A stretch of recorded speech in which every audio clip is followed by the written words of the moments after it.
ইংরেজিতে প্রিফিক্স ব্যবহার করে কিভাবে সমস্ত অর্থটি উল্টে যায়, অপোজিট অর্থাৎ বিপরীত শব্দ হয়ে যায়, তার ব্যবহার আমি আজ দেখাবো।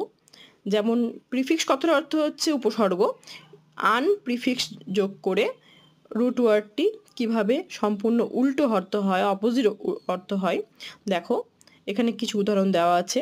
অ্যাবেল, আনাবেল, সম্পূর্ণ অর্থটাই উল্টো হয়ে গেল। অ্যাবেল মানে সমর্থ, আনাবেল মানে অসমর্থ। প্রতিটি ওয়ার্ডের সাথে সাথে তার বাংলা মানে দেওয়া আছে এবং উল্টোটার অর্থাৎ আন ইউজ করার পর যখন প্রিফিক্স করে শব্দটি, নতুন শব্দটি তৈরি হয়েছে তারও অর্থ দেওয়া আছে। দেখো তোমরা, এটা তোমাদের জন্য খুব হেল্পফুল হবে। অ্যাওয়ার, আনঅ্যাওয়ার, সতর্ক, অসতর্ক, বিয়ারেবল, আনবিয়ারেবল, সহনীয়, অসহনীয়। তোমরা এটি দেখবে।